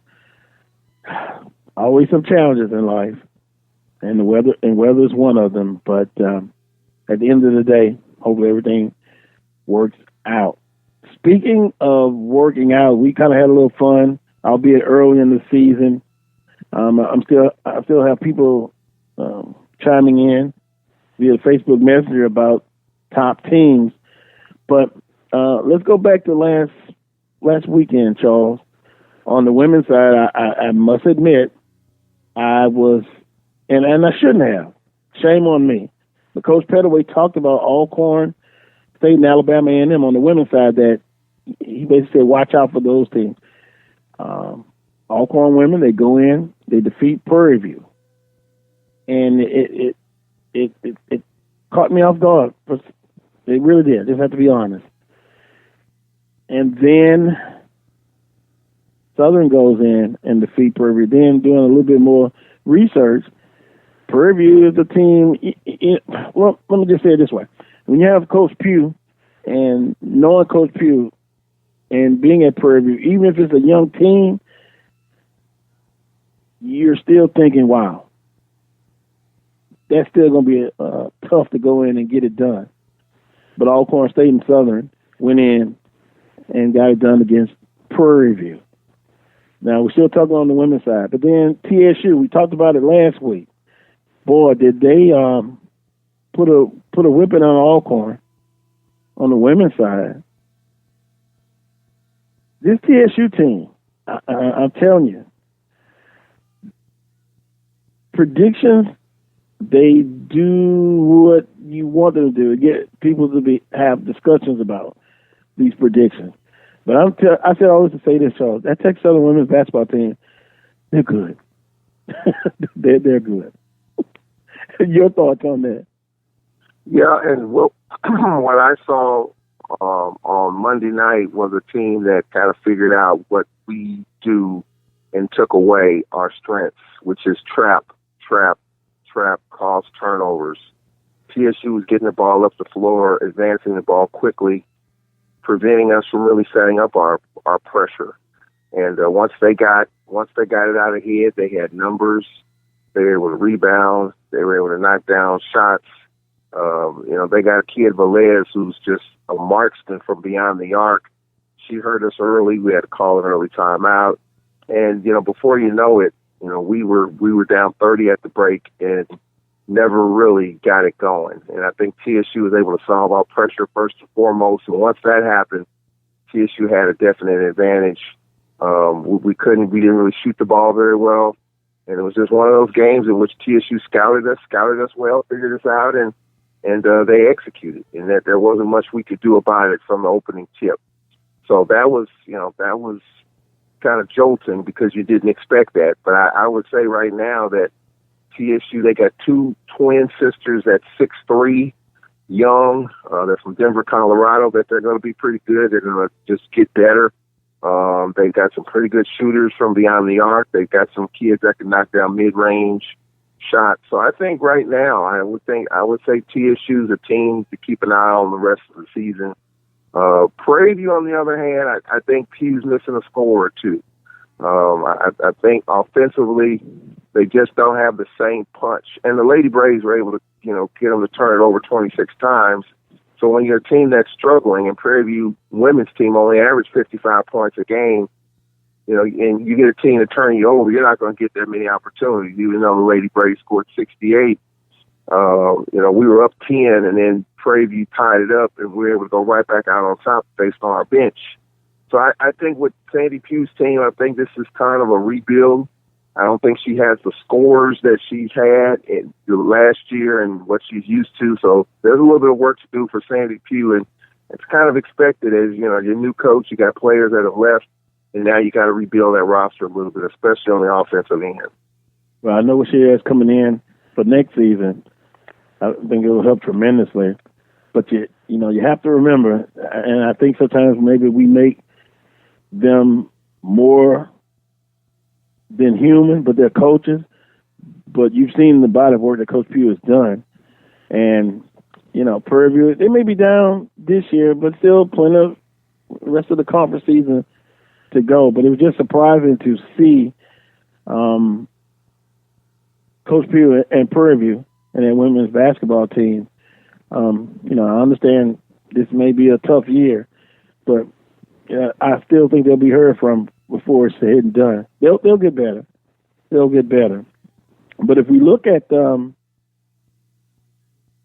standings early on, Texas Southern, Jackson State.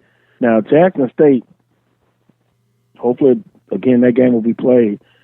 And next week, I'll be able to talk to you about it. But Jackson State, they've added some pieces, a 6'5" transfer in, and they made it all the way to the tournament championship and lost to Southern University. But, man, they're on a 3-game winning streak, and that's another team that you really have to watch for. They're pretty doggone good so far in the conference play. Yeah, and one of the things that Coach Reed's team has been the first couple of years that she's been there, they've had the depth. They're going to play 12, 13 players, and I think that depth and that when you have depth, you have different matchups, you have different matchup issues. And clearly, I think that's what helped Jackson State last year. They just destroyed Bama State last week, 94-62, and they beat Alabama A&M by 14. You have a kid in Lucky, a senior from Brooklyn, New York, who's a scoring machine, and then you've got Amisha Williams, who's one of the top rebounders in the league, Hamer, as well as Rogan, in the top 10 in scoring. And they can get you to turn it over. I mean, they forced 21 Alabama A&M turnovers the other night. They led to 25 points off of that. They're number one in the league in field goal percentage defense, so they get up on you. The one weakness, they're not a very good free throw shooting team. And that's Texas Southern's problem, too. TSU Lady Tigers are last in the league in free throw shooting. That could come back and bite them in close games if teams play you close or if you don't bring your A game. So Jackson State clearly has the pieces. And you talk about a coach that has come in and right away and we've talked about this in other sports, how it takes a transition period for coaches to turn around in our league.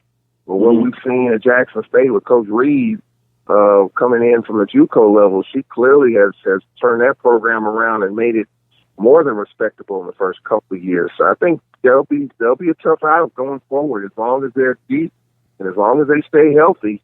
I think Jackson State's going to be tough for any team on any given night. Visiting with Charles Edmond of the Alcorn State Radio Network, our SWAC basketball report. And then you have the defending champions. I said in hour number one, they win it. They're going to have to earn it. And basically, offensively, they're still trying to find the chemistry, but they're defending champions. No one's going to feel sorry for them. 1-1 so far. They were able to get the split. Now they got to see if they can serve home. And they've got two tough games, Grambling and Jackson State for Southern University, Charles. So they're going to have to earn it. Yep, I think you're exactly right on that. Again, it's second-year coach there. I think the expectations for Southern women's basketball is pretty high. I mean, I think what Sandy Pugh has done over the decades that she's been there, and then they keep it in-house by naming their number one assistant as the head coach. I don't think it changes much. I think the expectation is still high. I think the talent is still there. So, I mean, look, it's one of those deals. You know, you gotta come up and play, and clearly, this is a big weekend in conference. You know, you look at 3 rivalry games: Alcorn, Jackson, then you got Southern and Grambling, and Texas Southern Prairie View. So it's kind of rivalry weekend in the SWAC conference. You know, round one, and we'll see if teams can build on momentum, or if teams kind of feel themselves and kind of fall off the cliff a little bit. We'll see today.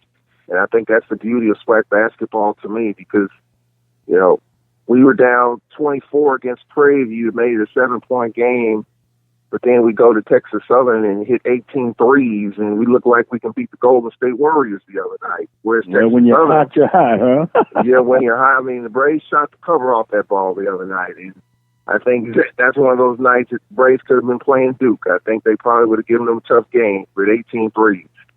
And it happens that way. And the Braves are a 3-point shooting team, by the way. I mean, they're going to attempt over 23s a game. This is just the kind of team that we have. We got shooters all over the lot.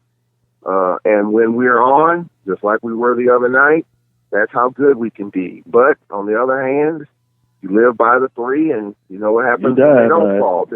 Then you got to find mid-range. You got to get paint points. You got to get paint touches. And if that's not working, then the whole thing just kind of comes apart. So we'll see. I mean, we've made 28 threes in the first 2 conference games, and if we continue that trend, I think we'll win a bunch of more games. Wow. Well, Charles, you just put a lot of pressure on Alcorn. Yeah, I mean, if they can, I think with 3 points and shooting, I think it comes and goes. Do you think realistically that they will continue to hit at a high clip like they did against Texas Southern? They may get a game or 2 like that, but consistently, that's tough.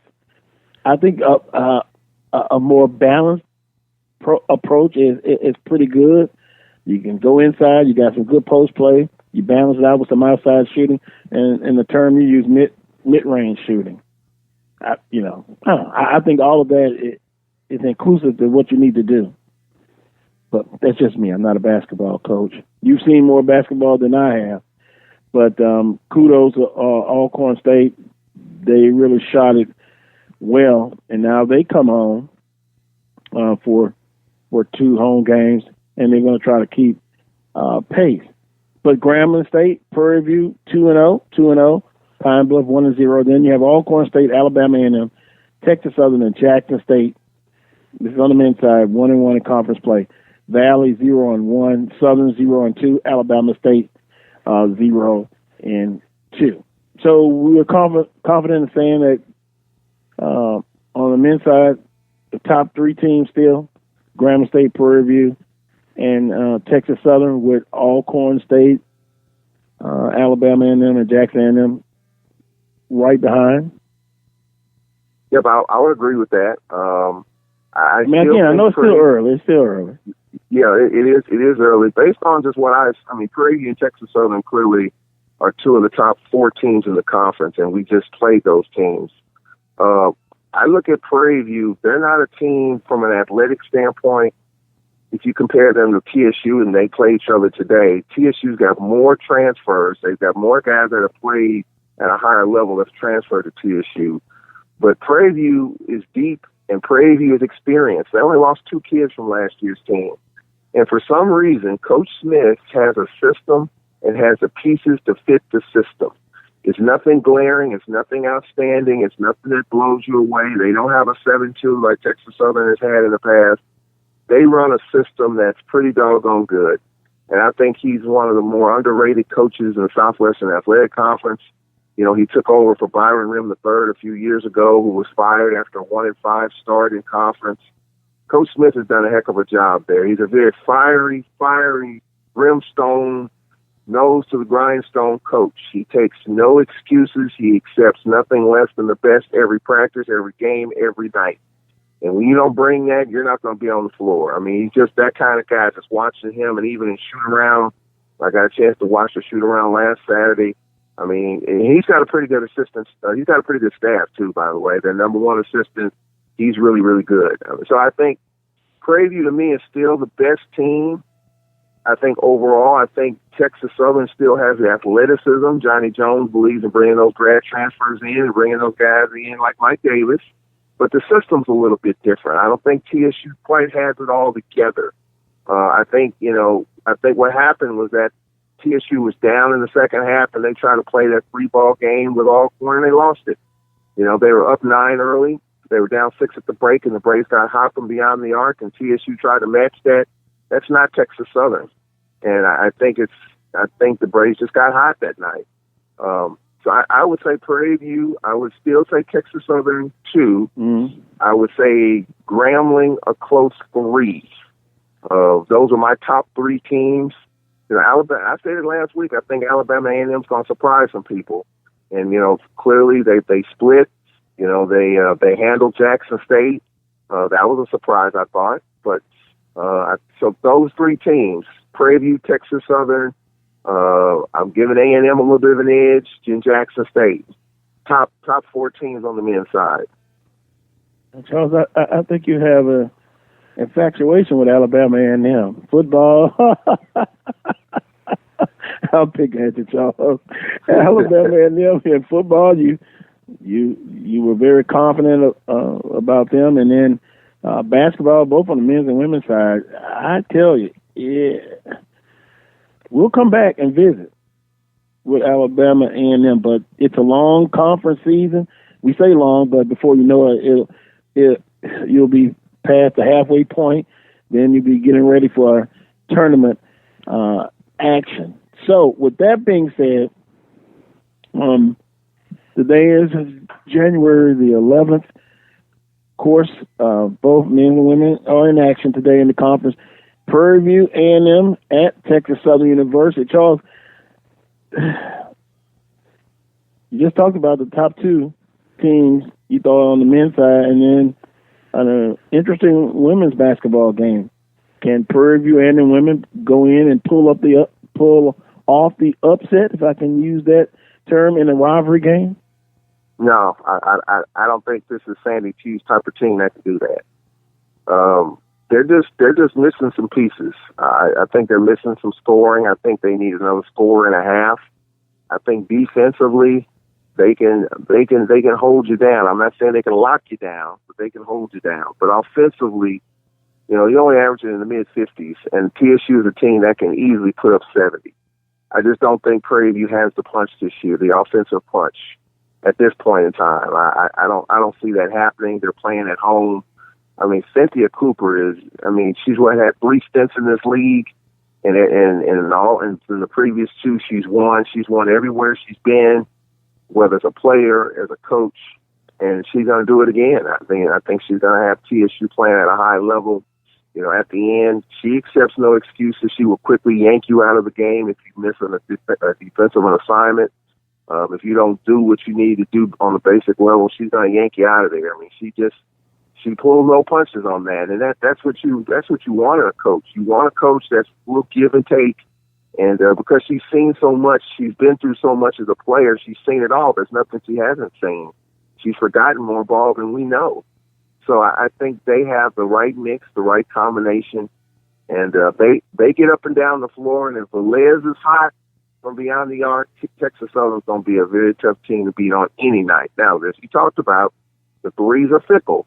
You know, you can hit 5 threes one game, and then it might take you 3 games to hit 5 threes, and that's kind of the way basketball works from beyond the arc. But they've got 2 big twin towers inside. They're both twins, and if they get the ball inside and if they get the position, there's no one that's going to stop those young ladies. So I think they've got a pretty good mixture. They're deep.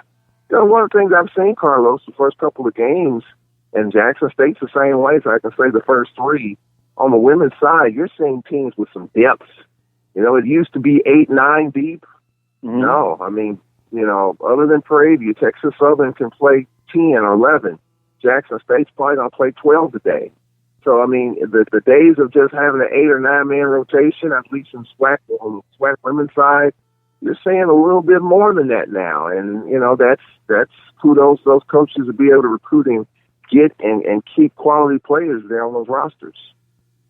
We're going through the schedule, visiting with Charles Evans of the Alcorn State Radio Network. On the men's side, and we'll move quickly.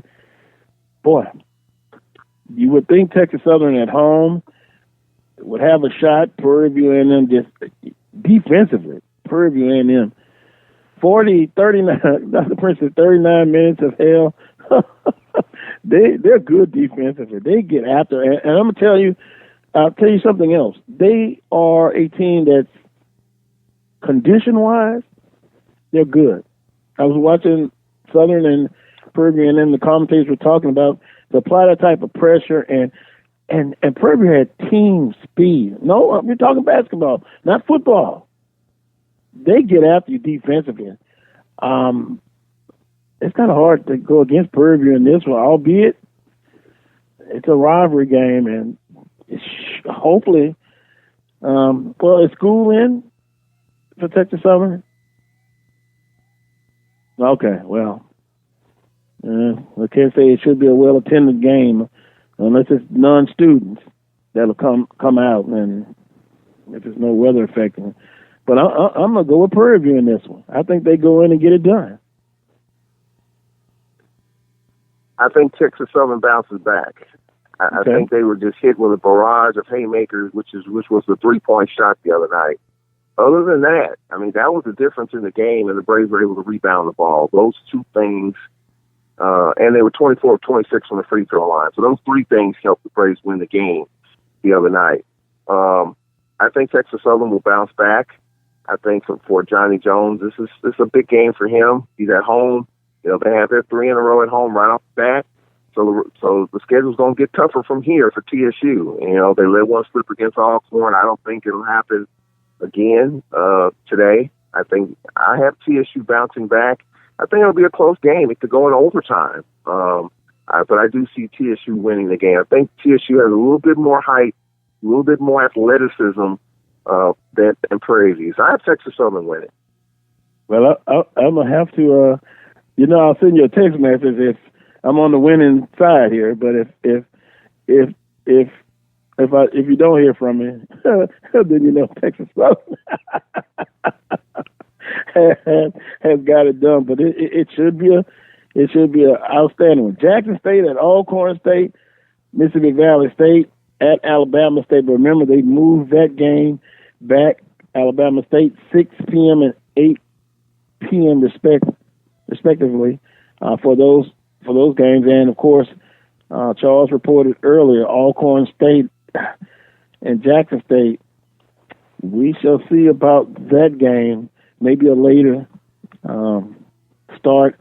But I'm sure you'll put out something on social media and the university to keep everybody abreast of that situation. And Grambling State at Southern and UAPB at Alabama and NIM. Out of those those games, which one intrigues you the most?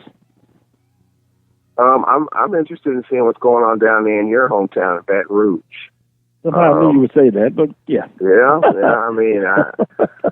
I mean, it's the other one, the one in the 1A. The one is what's happening in Baton Rouge with Grambling and Southern, big rivalry game. The Jaguars can't afford to come out of there 0-4. You know, Jaguars just squeaked in the tournament last year. This is Sean Wood's second go-around, and I think people expect a little bit more at this point. And Southern's got to take care of business at home. I think it's going to be tough for them to win on the road. They've got to come home today against Grambling, their number one basketball rival, and get it done. It's not going to be easy, though, because I think Grambling's got the talent, probably more talent than Southern. And they're a team that plays with a lot of poise. So that's the one game that I'm really looking forward to seeing on both sides, because Grambling's women have been pretty good for some time. And then Alabama State, they're 0-2, they're men. And that's kind of surprising. Usually Lewis Jackson usually scraps out one on the road. So they have an 0-2 start, and they're under pressure at home, even though he's been there a while. I don't think anything's going to happen to either one of the Jacksons, the men and women's coach. I think they won enough games and have enough cachet to where I don't think they're going anywhere. But, you don't want to come out 0-4. We've been 0-4 before. We've been 1-5 before.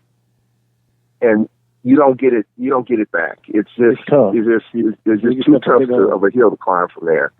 So I'm interested in seeing if Southern can bounce back at home, and I think they will, but I think it'll be tough, though. I think they have to shake off the Texas swing and be comfortable at home and come out with a lot of flavor, a lot of flair and confidence. And I think if they do that, there'll be two good games, and they can win them both.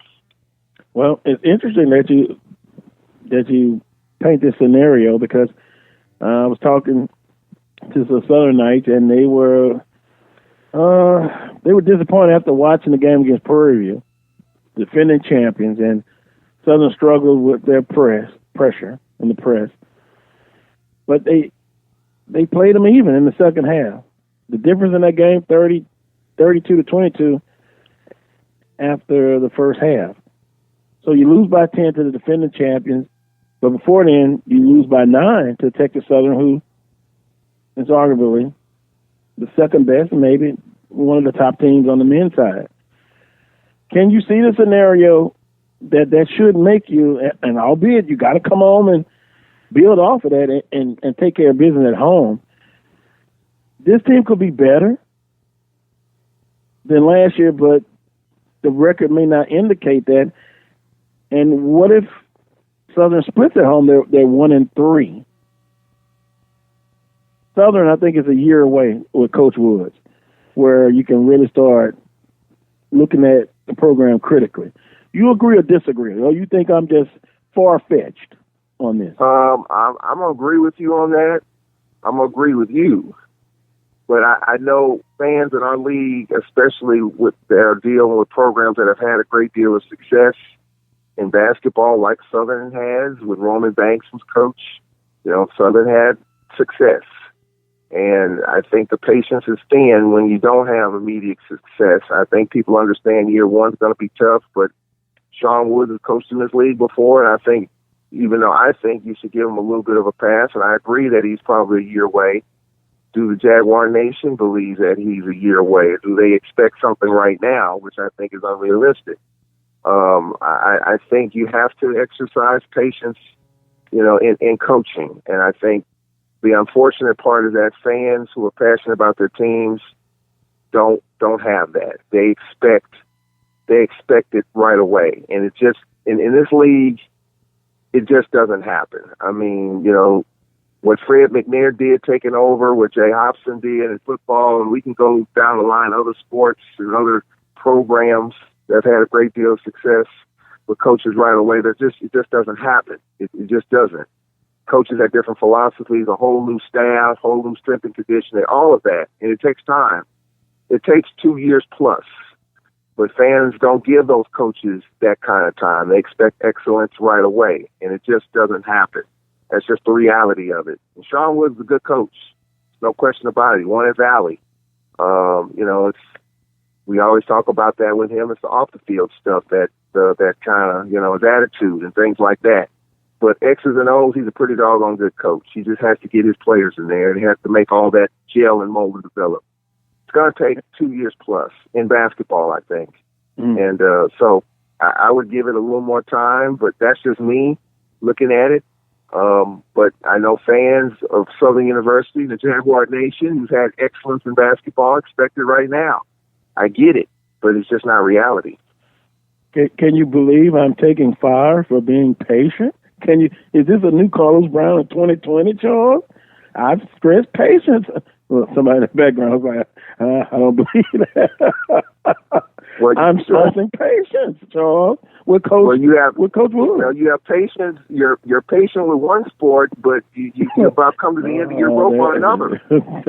well, go ahead, speak, Charles. Speak, Charles. Speak, Charles. Tell the truth, shame the devil. I've been called the devil's son and the devil. Well, the difference with that is one has been there 2 years, one has been there 8, going on 9. Expectations are expectations, though, right? Yeah, but you can't tempt people with a taste. They don't deliver, because eventually, I've said second place sometimes has become a curse. But then I've got people that point out to me, Jackson State people's like, well, wait a minute. I listen to you all the time. And y'all in the same exact situation with Carmody at Jackson State. And you're going to end up the same way. Don't do it. Don't do it. I say, well, guess what? 1, Jackson State. 2, Southern, totally different. 3, Southern will have a plan. Then I had to think about it. Okay, point well taken. But with that being said, yes, I'm preaching patience. At least I can hold him off another year. He signed a 3-year contract.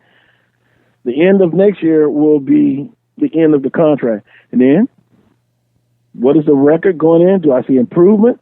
My goal for Southern this year, Charles, tell me once again if I'm unrealistic, to finish in the top 4, get a home quarterfinal game in a tournament. To me, 4th place, I say within 1, 2, 3, 4, but 4th place is realistic for Southern men's basketball team. I'm gonna kind of disagree with that one. I think I would see right now you're just trying to get out of the hole, just like we are. We're trying to get out of the 8th. We're just trying to make the tournament. We barely made it. If it wasn't for Valley losing to Grambling last year, at the end, we might not have made the tournament. Southern won enough just to get in. I think you go from there, maybe middle of the pack, pushing for a home game. In 2 years, yes, I would expect to see in 2 years Southern pushing for a top 4. And then if he continues to build... 2 years, wait a minute, 2 years after this year? Year at the end of next year, I think Southern will be pushing in the middle of the pack. I think it'll be probably, I think it's a slow process. It's not, unless he gets some, and this is not for Southern, but this is for most programs. Unless you get, elevated talent like Mike Davis was able to get, and continue to get that talent and keep that talent where you lead 3 or 4 steps, Texas Southern was always good, but Mike Davis just kept it where it was. But I think Southern right now, the year away from being in the middle of the pack, 5th, 6th, I think they're probably 2 years away from possibly being in the top 4. I just think it takes time. I know fans might not. Roman Banks might not. It might not be acceptable, but in my opinion, from my view, I think he's 2 years away from possibly pushing a top 4 in a first round home game. Wow. Well, I understand. Difference of opinion. I'm albeit patient compared to how I normally am, and no, I'm not turning over a new leaf, Dr. Prince, for 2020. I don't believe in resolutions, but I am trying to give every opportunity, like I'm the AD, give it, my personal opinion, give him the opportunity to get things done. And I guess if I would put on the AD hat, Charles and Dr. Prince, I would have to say, am I from year one, which was just bad. Just leave that in the past. This year and next year, can you show me enough improvement?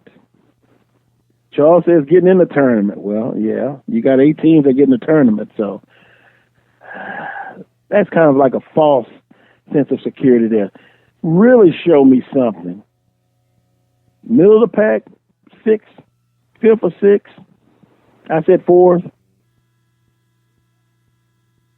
Then I see progress.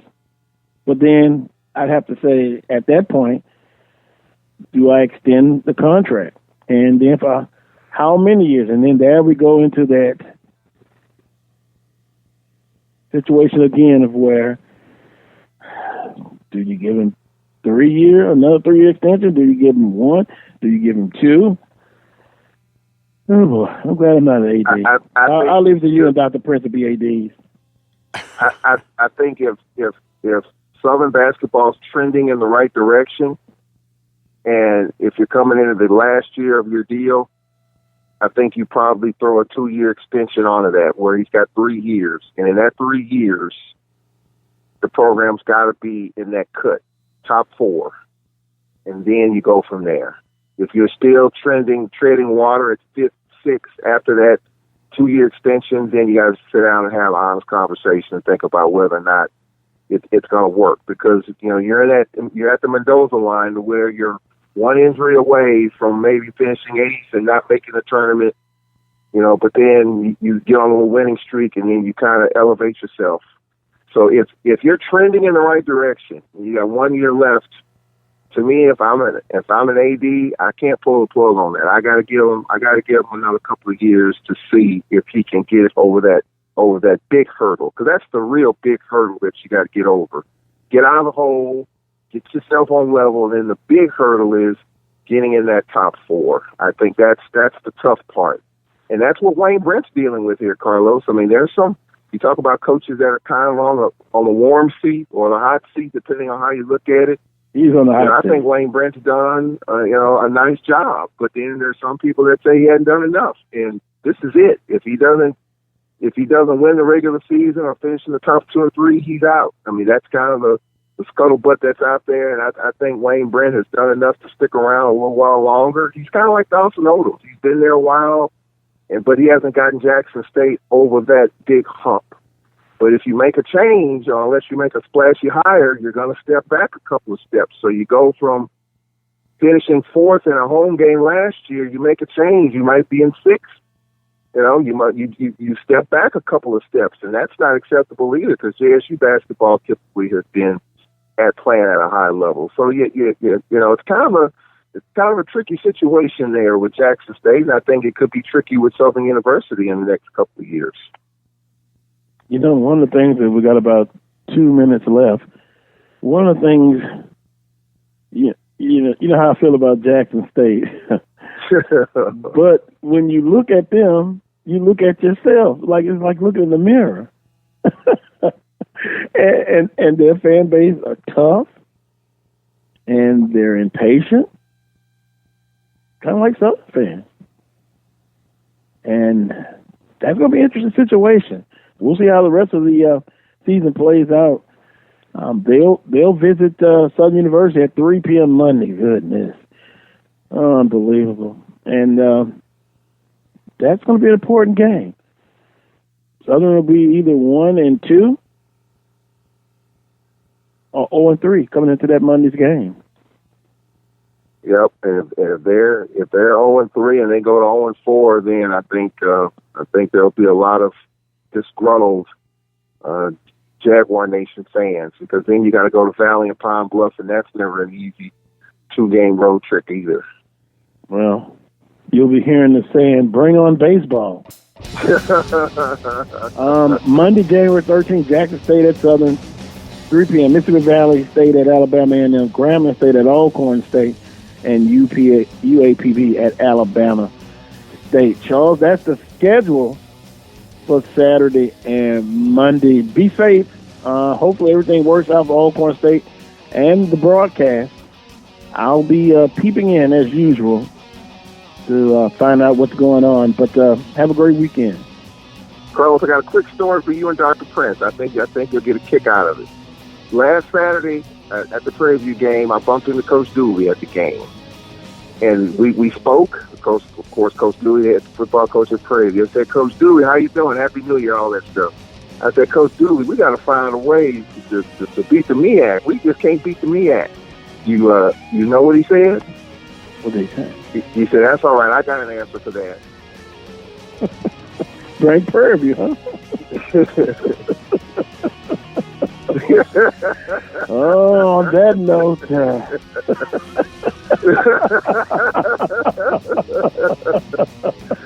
And he sounded confident when he said it, Carlos. He's always confident. So we'll see. He's confident. He's confident. A very confident person.